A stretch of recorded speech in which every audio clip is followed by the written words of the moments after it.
Gilas Pilipinas Final 12 lineup pinangalanan na sino-sino kaya ang napasama sa lalaban sa New Zealand at Australian team. Bago tayo magsimula, huwag kalimutang mag-subscribe at like para lagi kang updated sa mga latest upload natin. Salamat! Dahil nalalapit na ang laban ng ating Gilas Pilipinas team sa FIBA World Cup qualifiers, ito ang Final 12 lineup nila not in particular order. Juan Gomez Deliano napasama si JGDL sa lineup ng Gilas Pilipinas kontra sa New Zealand at Australian team dahil isa siya sa mga guard natin na kayang mag-create ng basket kontra sa malalaking kalaban, kaya din mag-penetrate ni JGDL para mag-create ng open spot para sa mga kasama niya.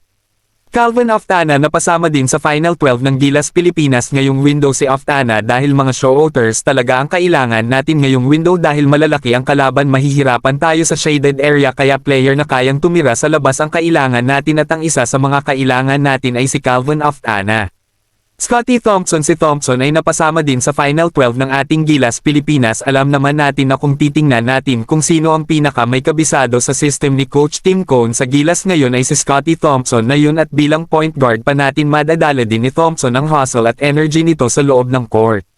Junmar Fajardo nakasama at hindi rin mawawala si Junmar Fajardo sa Gilas Pilipinas lineup na lalero ngayong window dahil sa height at size na mayroon ng New Zealand at Australian team. Kailangan talaga natin ang 9-time PBA MVP para sa shaded area. Hindi man ito kasing bilis katulad ng mga makakalaban natin pero makakapagbigay din ng strength para sa loob ng basket.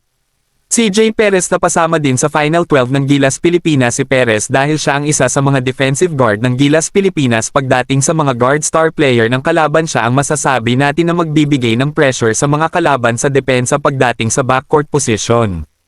Kevin Kiambao. Si Kiambao ay hindi rin mawawala sa Final 12 ng Gilas Pilipinas. Si KQ ang isa sa mga future ng Pilipinas basketball, madadala ni KQ sa Gilas Pilipinas ang intensity at shooting nito sa loob ng court. Justin Baltazar napasama din sa Final 12 ng Gilas Pilipinas. Si Balti dahil sa size ng kalaban magiging maganda talaga ang addition ni Baltazar dahil sa pagka-versatile nitong player na kayang maglaro ng number 3 position kahit sa height nito, at kaya din magbigay ng spacing ni Justin Baltazar sa loob ng court dahil sa shooting nito. Dwight Ramos. Si Ramos din ay alam at sure na talaga tayo na hindi mawawala sa Final 12 ng Gilas Pilipinas dahil si Ramos ang isa sa mga pinaka-consistent player ng Gilas Pilipinas. Every window si Ramos din ang magiging second option natin sa scoring kapag struggle ang ating naturalized player.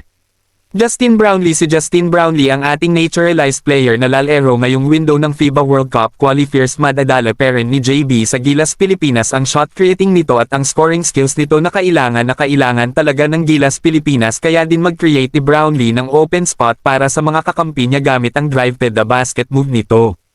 Carl Tamayo kasama din sa lineup sa Final 12. Si Tamayo dahil isa din siya sa mga aasahan natin sa pagka-versatile nito at sa shooting nito sa labas dahil alam naman nating napakalalaki talaga ng mga kalaban, kaya crucial din talaga ang gagampanan ni Tamayo. AJ Edo. Hindi rin mawawala sa Final 12 ng Gilas Pilipinas ang big man na si AJ Edo dahil malalaki ang mga players ng New Zealand at Australian team. Kailangan talaga natin ang length ni Edo sa ilalim ng basket, at ang huli sa listahan ng Final 12 ay si Quentin Milore Brown. Si QMB ang isa sa mga new player ng Gilas Pilipinas pero sa pagkawala ni Kai Soto sa Gilas Pilipinas, aasahan natin na si QMB na ang magiging starting center ng Gilas Pilipinas sa mga dadating pang tournament. Madadala ni QMB sa Gilas ang sipag at hustle nito sa loob ng court.